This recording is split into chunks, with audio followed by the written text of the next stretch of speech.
Okay. Hello, ladies and gentlemen. How are you doing today? I am Eric Wells, and welcome to Faces of NextGen Live. This is the show that we interview fellow genealogists across the country or even around the world and kind of get to know them. Today, I've got a very special co-host with me, and you are? Anthony. This is my nephew, Anthony, and it was kind of nice because the other day I got to show you a little bit about your family history, right?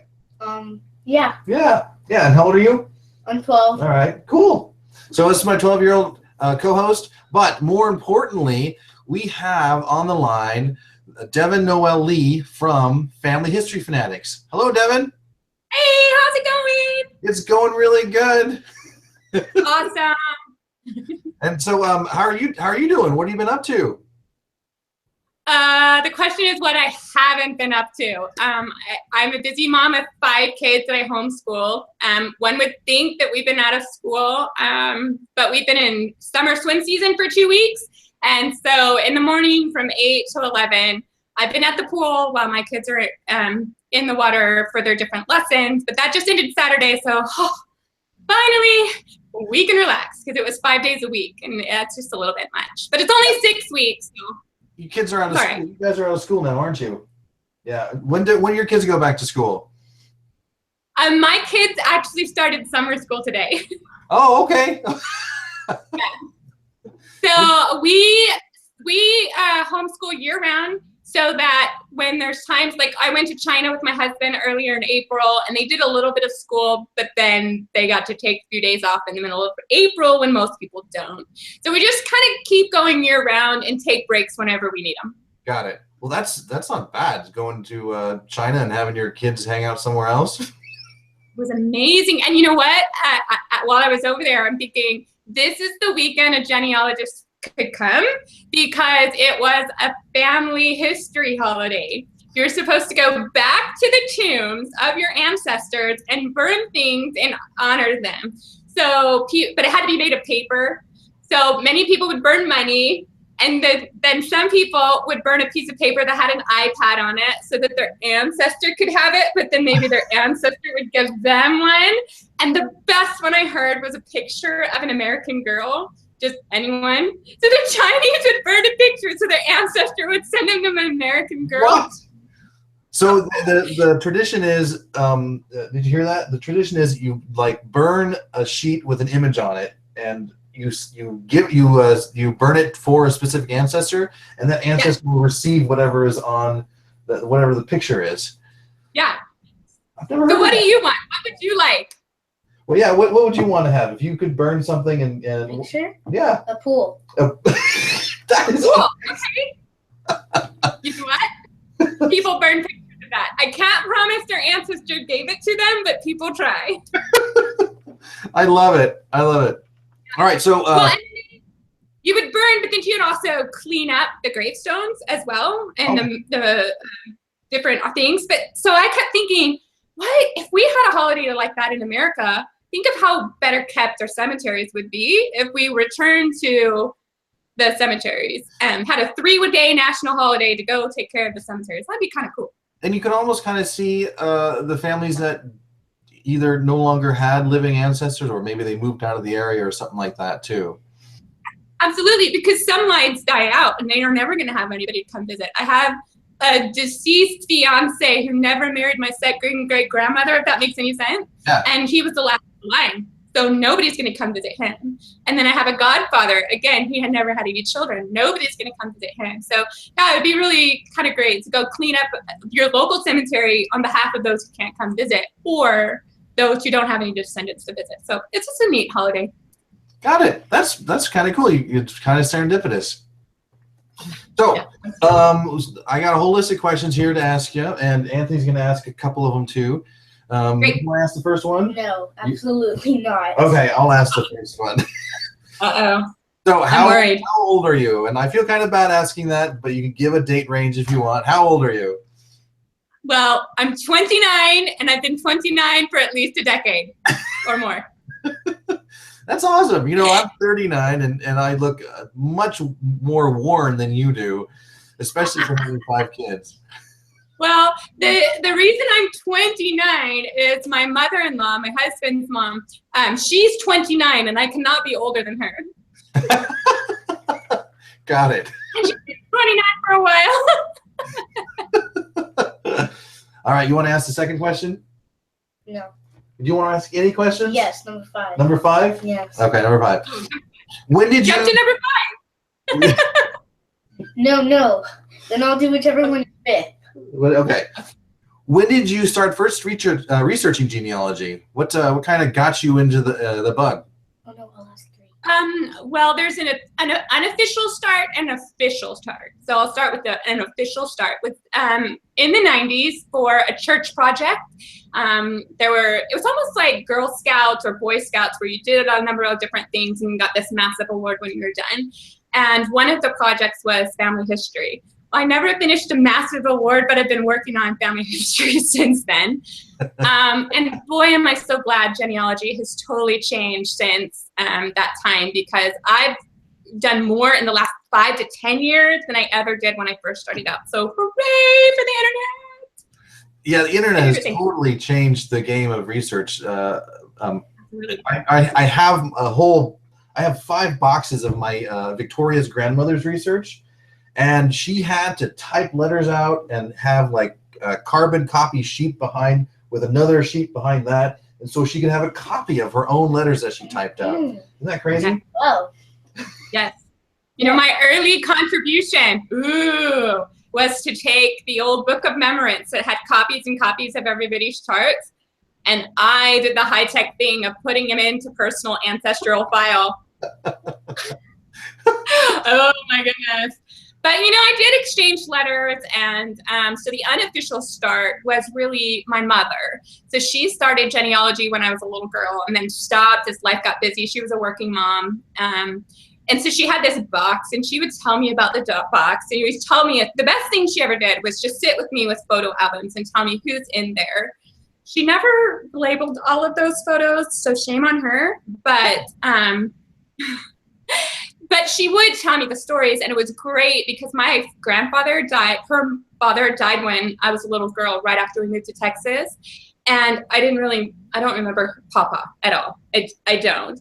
But Papa is real to me because she still told me stories about him. And so for the longest time, he was the ancestor I always wanted to meet. But now I know so much about him. I'm like, I'll meet you someday when I die. I don't want to focus on everybody else. Got it. And so you want to ask the question now? Okay. How did you become interested? No, this one.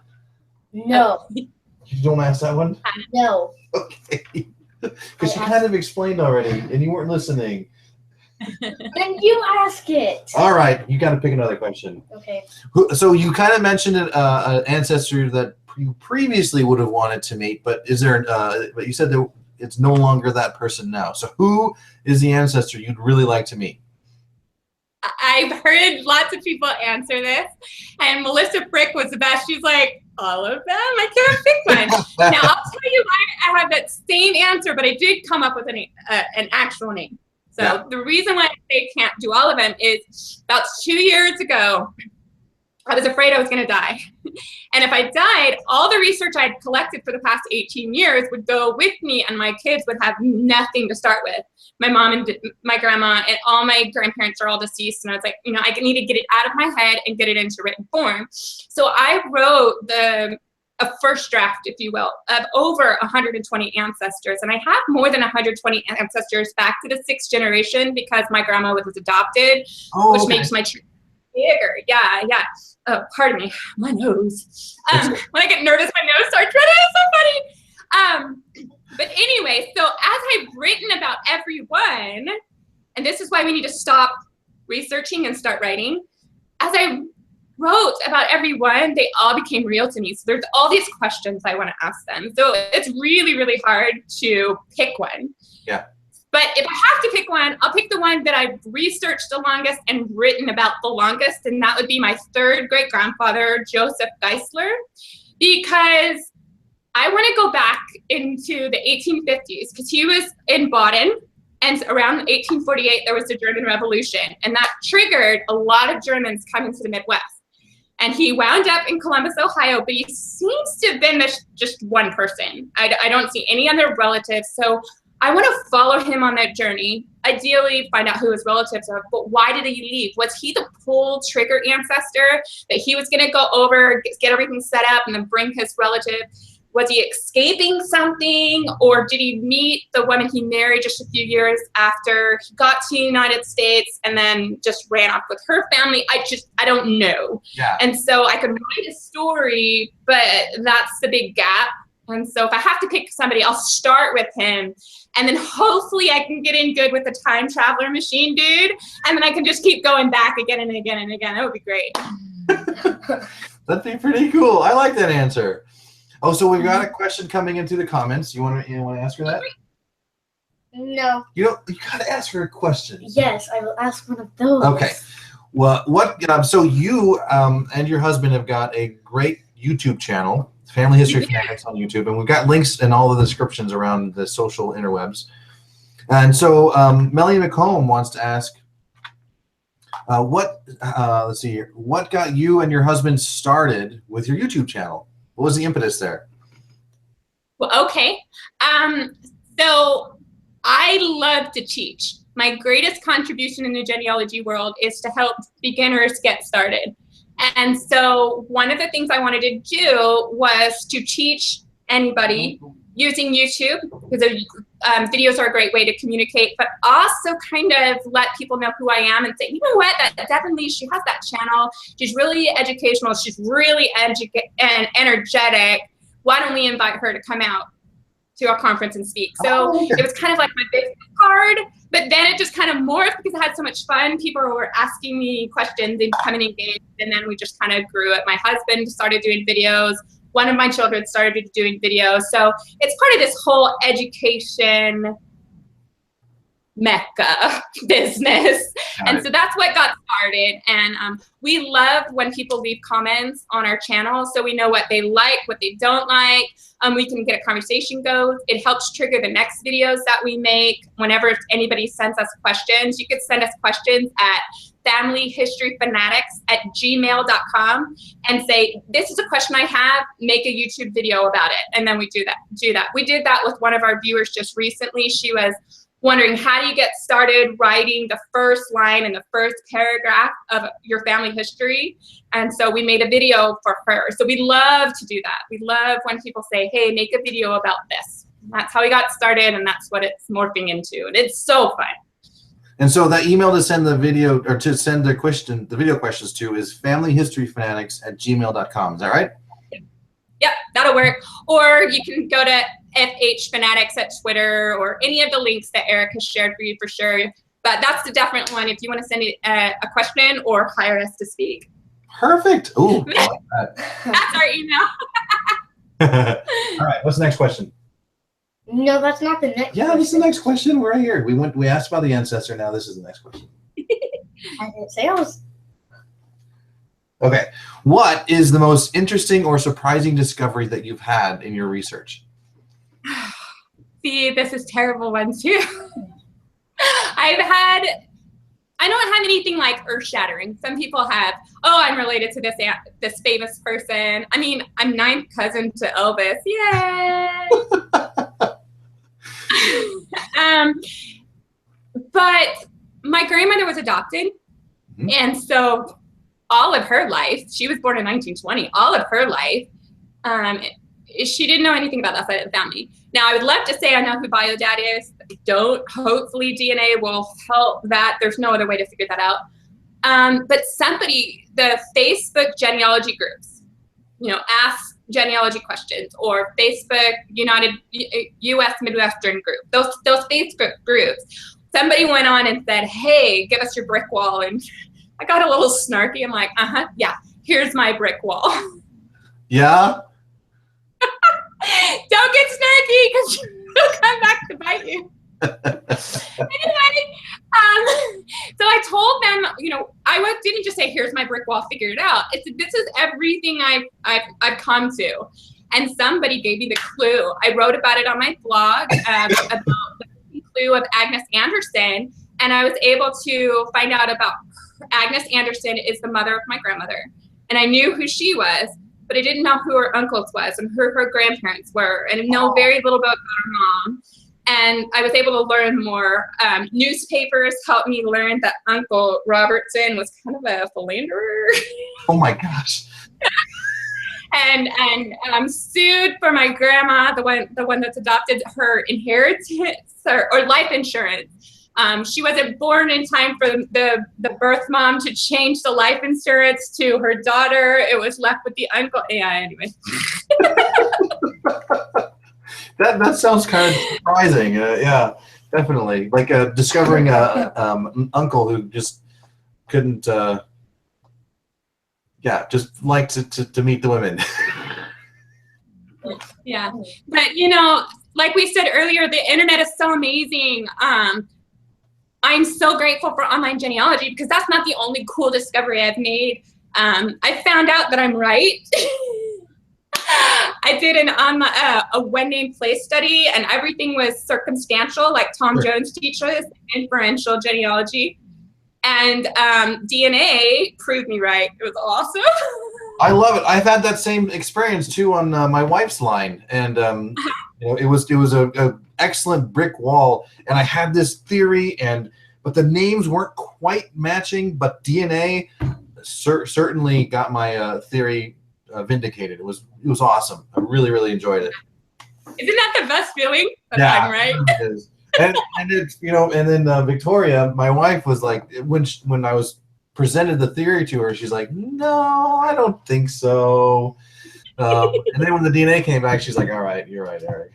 You know what's interesting is my local genealogy society, the Humboldt Area Genealogy Society. I took my problem to them. I came up with my theory, and I took it to some of the more experienced researchers, and they're like, we think you're right. And I'm like, okay, I don't know. I wanted to believe so badly, but I had so much doubt. I've learned from all the experienced genealogists to be suspicious of everything. Yeah. And then when you get the DNA and you're like, oh, yay, I was right. And those ladies were right. Yay, thanks. I'm so glad. All right, well, you want to ask a question now? Get a thumbs up. Okay. What are your favorite books? What are my favorite books? What kind of books? Any book, whether it's a genealogy book or just a book you like to read. Like, you've got a favorite book. What's your favorite book? Tell me your favorite book, and then I'll tell you mine. I like Wonder. Say that again? Wonder. The book is called I don't know. And it's about a kid who's born with a facial problems. Facial disease. And it's a newish book, right? It only came out a few years ago. I don't know. Oh, okay. So it's a book called Wonder, and it's about how this kid with physical deformities really goes to the fifth grade. Yeah. Okay. So my kids' favorite read aloud, and then I'll get to mine. I'm gonna give the people who are watching time to guess my favorite non-genealogy book in the comment section, and we'll see who's right. But my favorite book to read aloud with my kids. Have you heard of John Flanagan and his series, The Ranger's Apprentice? Oh my gosh, this is, if you like adventure stories, this is a good series. Yeah, I've never read any of them. Okay. Yeah, I haven't heard of it, but you have. Yeah. So The Ranger's Apprentice by Sean Flanagan. It's awesome. Okay. Yeah, by John Flanagan. Yeah, I love that series. And then there's a companion one called The Brother Brand Chronicles, and it's pretty cool. So anyway, did anybody guess in the comments what my favorite book was? Nope. There's no questions. Oh my gosh. Okay. No. Okay. Melanie should know. I write about it all the time. Okay, so my favorite book, I don't have the first one, but this is book 4 or 5 by Winston Graham. Is the Poldark series. Okay. We've got Discovering Your Past on here, and he guessed One Fish, Two Fish, Red Fish, Blue Fish is the book. No. I'm so sick of that book. After 5 kids, I don't want to read Dr. Seuss ever again. Neither am I. But no, okay, so Winston Graham wrote this series of books about Ross Poldark set in Cornwall, England. What I really like about that, since, you know, I'm an American and we're kind of snobbish, is that after the American Revolution, Ross Poldark went back to England because he was on the losing side. Yes. But when he goes back, life isn't that great. He's an aristocrat, but his father like left his inheritance depleted and in debt, and his mine isn't performing. And so he has to like struggle just to make ends meet. And then he's caught between aristocracy and then tenants. He appreciates and values tenants when the aristocracy just thought them as, I know this sounds weird, another race and not worthy of taken care of. Anyway, it's just a really great historical fiction series, and Aidan Turner in the movies is really cute. Now, for those of you who know I'm married, my husband thinks Eleanor Tomlinson, who plays Demelza, is quite attractive, so we're all good. Okay. And you've actually written a few books yourself, haven't you? I have. Between my husband and I, we've written 6 books. It started out with two how-to books on creating scrapbooking. That's how I got started. One is called Power Scrapbooking. The other one's called Family History and Scrapbook Simplified, and they are available at Amazon.com in ebook. And now, finally, after, you know, since 2009, people asking for print, they're now available in print. And then I wrote my favorite book, my favorite genealogy book, not because I don't value the other books, but I wrote it for me, and then somebody said, hey, you should publish that. And I went to Roots Tech, and one of my class attendees, Lillian Merkel from Australia, she bought my book and then followed the steps, and she wrote her book too. So that's called A Recipe for Writing Family History. Okay. It's basically, it makes writing your family's history so simple that even your buddy there, right there, could do it. If you write a simple sentence, I know what, right? You write a simple sentence, and then you write a paragraph, and then you write more paragraphs, and then you just, it's very easy. It's so easy that some people say, that's way too easy. That's the point, because so many people have writer's block. So I wrote this book, and I use it all the time. So it's not only just for you guys to purchase on Amazon, but I use it all the time. So there's that. And then I'm a former beauty queen. A former what? Former beauty queen. I know how to wave. And so my husband loves that I'm a former beauty queen. My mother-in-law loves that I'm a former beauty queen. There's a story in there as well. So I wrote about how I got started. This is a book called From Metal to Rhinestones, A Quest for the Crown. So Eric, your nephew's not going to remember this time period, but you might. Do you remember, I don't know, the late 80s, early 90s and the heavy metal rock bands? And you remember there were 2 kinds of ways you could dress. The women could dress, well, rather inappropriately for young ears, or they could dress like tomboys with big hair and no makeup and pulley jeans and rock concert t-shirts. That was me. And then a lady came to, yeah, there you go. There's my book. That's what I've done. Anthony found it on Amazon.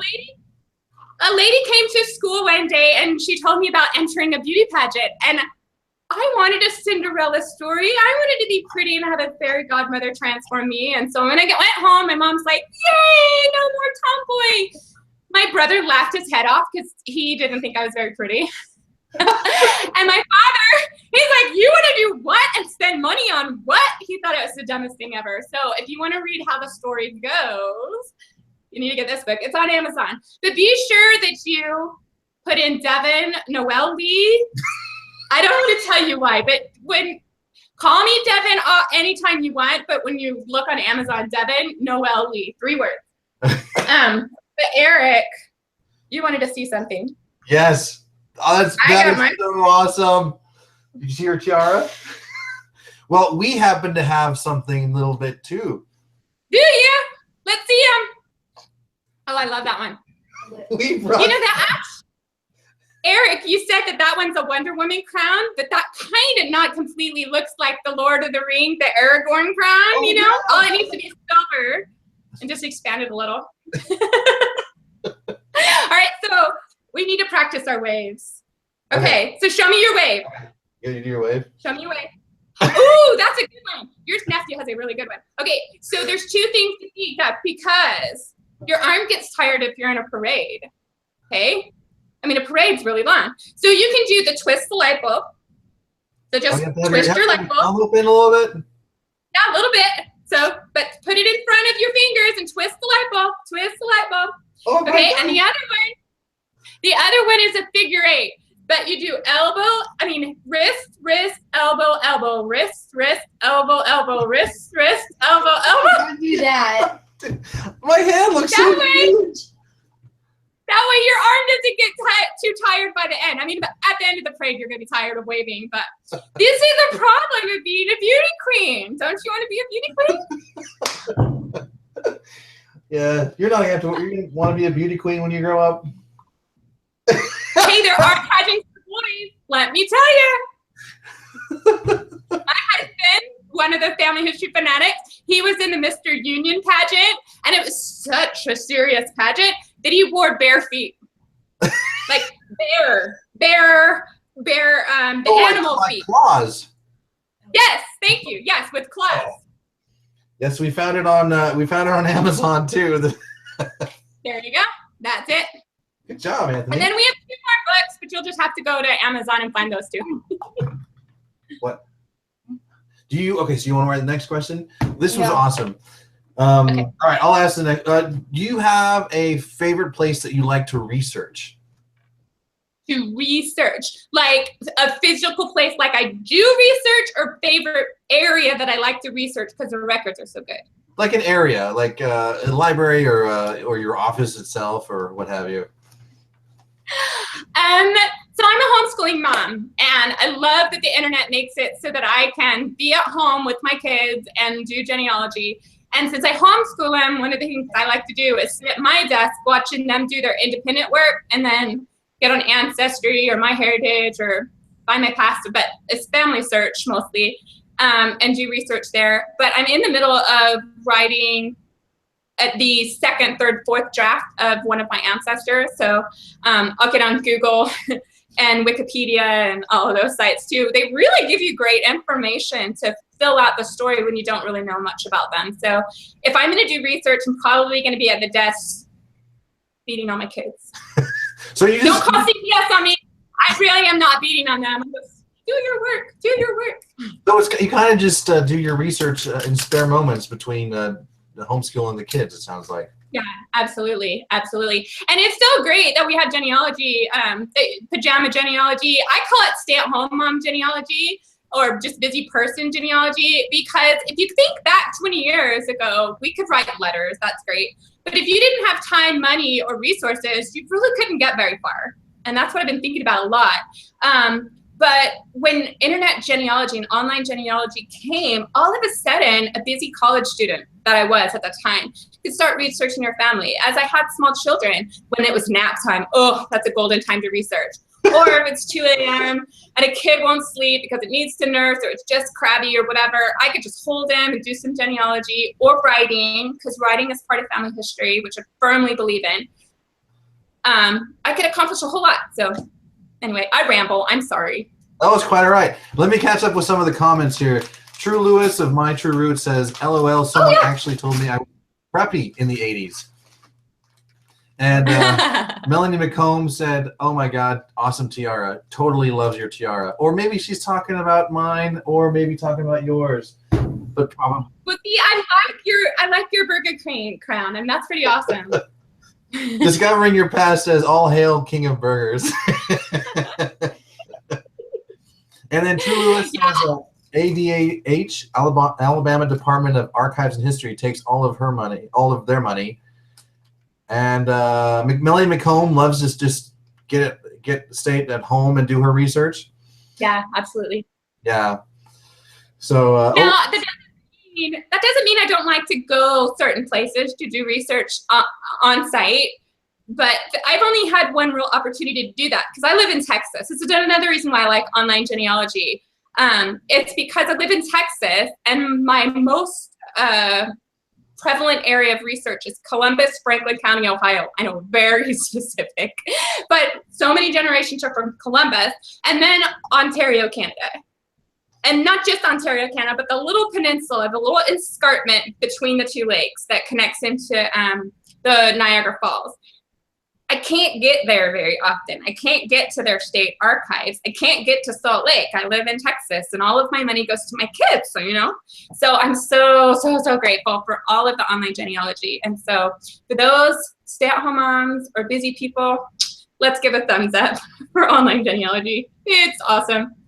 I love it. So when you first started getting into genealogy, what do you wish you had known? What, like, if you could go back to your younger self or even talk to some younger genealogists, what is the one thing that you wish you could have known at that point? Well, it's what I tell everybody anytime I'm invited to teach beginners, and that is to preserve the perishable. In 1994 and 1999, I lost 2 grandparents. I already had one grandparent who's deceased. And then in 2004, I lost my dad. And then in 2012, I lost my grandma, my last grandma, and my mom. So like I said, I'm 29, and it's been 29 for a while.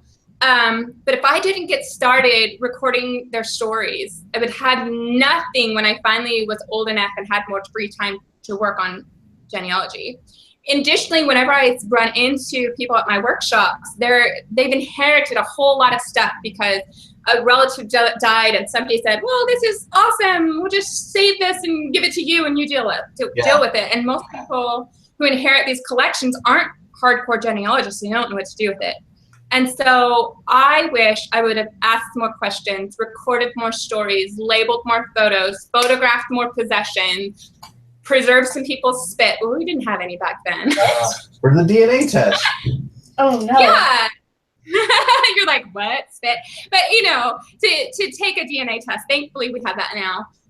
But preserve the perishable, because we can dig more in archives, but we can't talk to dead people. I can't ask my father, why were you a roadie for the rock bands and the rebounds in the 60s in Columbus? And oh, by the way, which one? There's 3. Yeah. So yeah. I see grandparents or living relatives as precious resources, and I like how you kind of describe them as perishable. You know, like and I've been lucky enough to have one half of my grandparents still alive, but the second half of my grandparents, my father's side, had passed away, and there's so many questions that I would love to have asked them, and I wasn't into genealogy before they passed away. Right. Well, and one of the tragic things that happens is also, I would tell people to prepare a will, because my grandparents died without a will, and my dad was an only child. So all of the pictures that my grandmother had displayed on her wall that she would tell me stories about when I wasn't interested because I was dumb at 7. Anyway, all of those photos are gone because they didn't have a will. The state took over their their estate because we lived in Texas, and all of it's gone. It's just gone. And so preserve the perishable and create wills. Be very helpful. Got it. Yeah. And then you can plan the chart. Do you attend conventions? Say that again. Do I go to conventions? Yeah. Yes, as much as time, money, and resources allow. Not pageant conventions. Oh, no. I don't do pageants anymore, girl. No, this girl does not put on a swimsuit for others. No. No.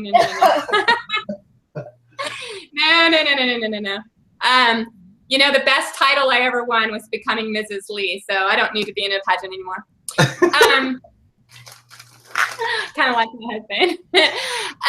But I do go to genealogy conferences. My favorite thing to do at a genealogy conference is to teach. That's my passion. That's my talent. In pageants, you had to have a platform. And at that time, I didn't know my platform would eventually be preserve the perishable and research your ancestry. Because, you know, children like you, I know, you're big children at 12, but children like you will do better in life when you know your family history. You'll have more strength of character, and you won't be like Moana, who didn't know her history, and so she didn't know why she wanted to go out to sea, but oh good, her ancestors went out to sea, yeah, whatever. So So I'd rather if I'm going to a conference, I'd rather teach, and I love to teach beginners. But my second passion is sharing. So many times we try to get back really far, but we stop to write the stories. And like remember I said earlier, I was afraid. I've done all this research. There goes my earring. I've done all this research, and if I died, all that research would just be research, and most relatives will just burn it. I mean, like, really, let's be honest, they're just gonna burn it all.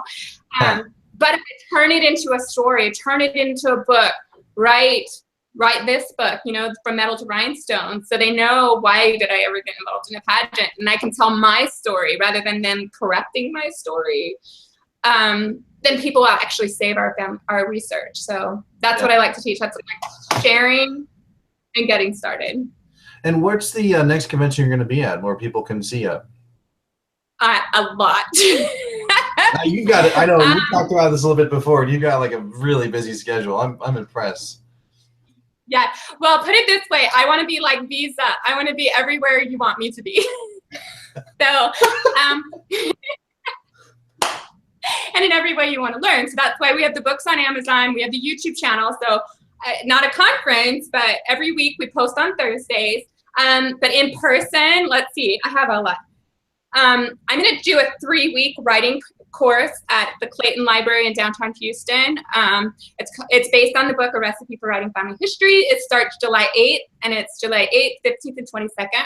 Nice. And for those of you who like to go to Provo, Utah, I'm going to be at the BYU Family History Conference on the 25th through the 27th.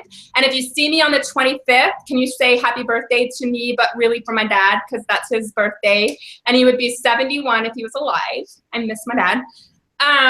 Then I go online. So for those of you who can't get in person, I have a number of seminars coming up.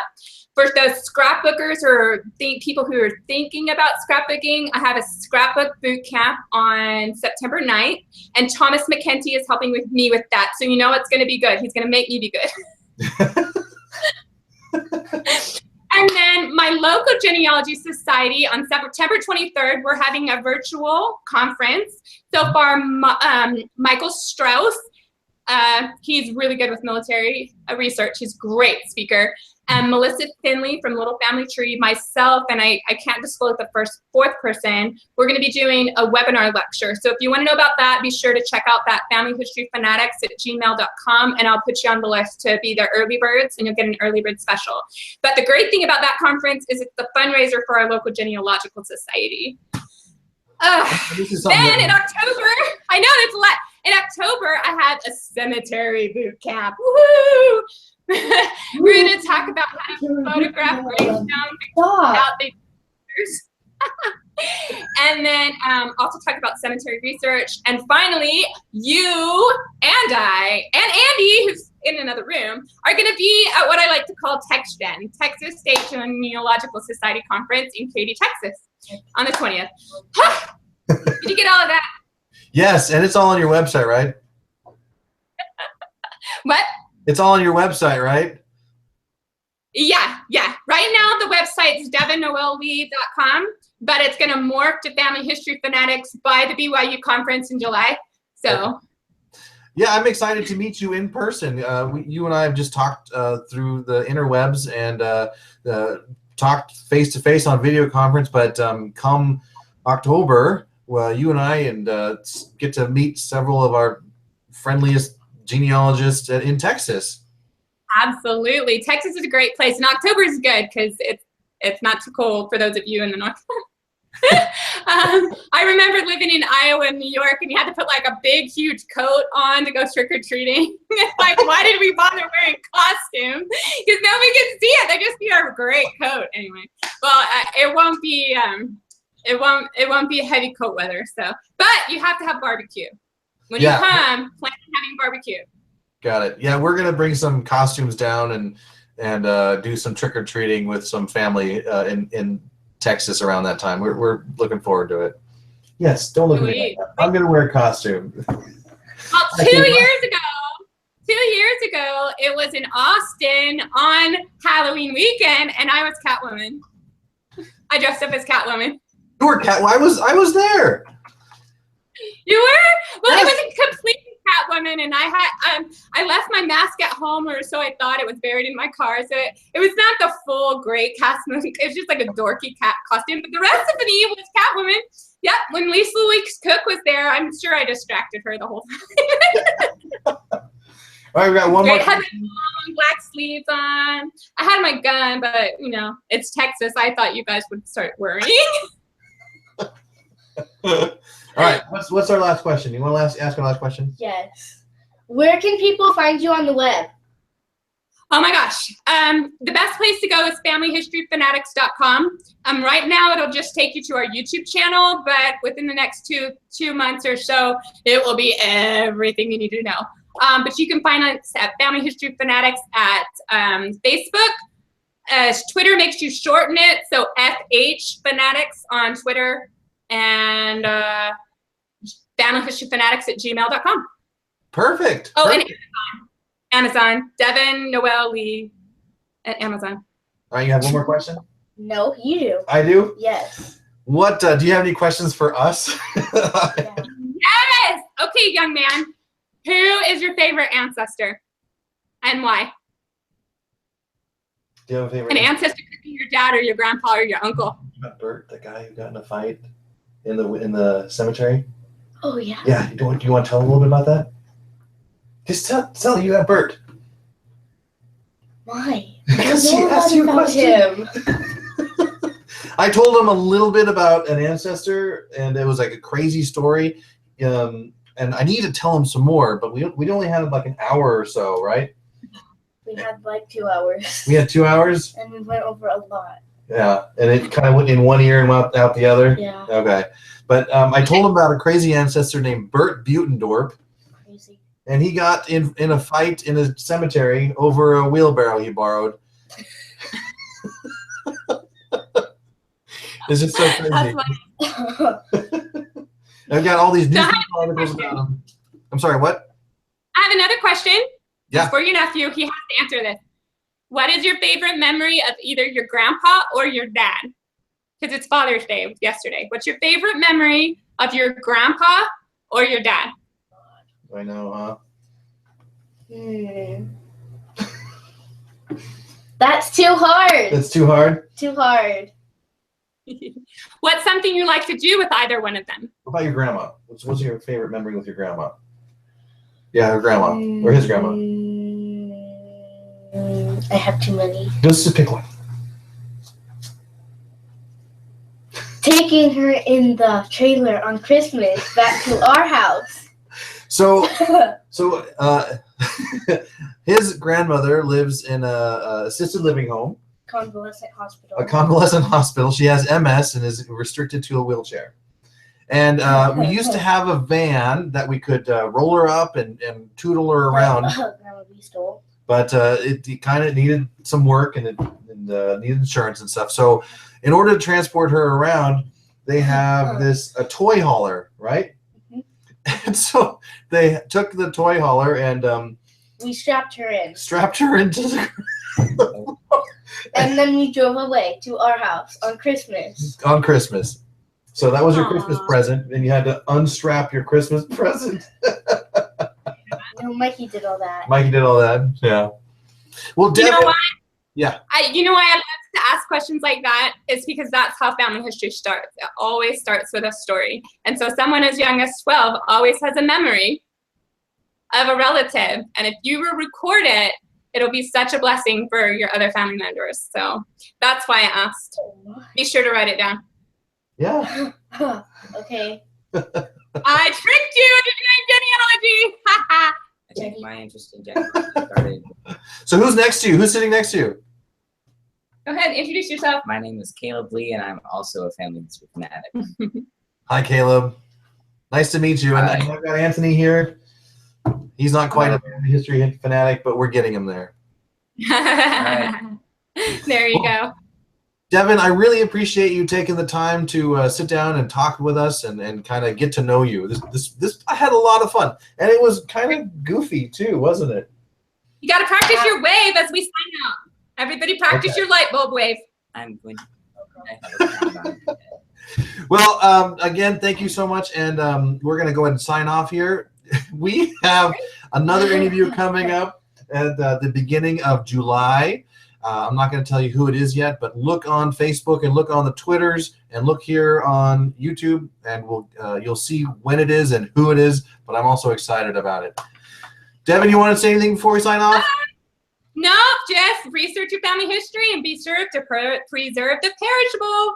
And check us out on familyhistoryfanatics.com for our YouTube channel. Bye. Bye. Bye, everyone. We'll see you next time. Thanks, Anthony. Good wave. I love that wave. You did good. He's got 2 crowns on. You did good. You'd make a great beauty queen. All right. We'll catch you next time, guys. See you later.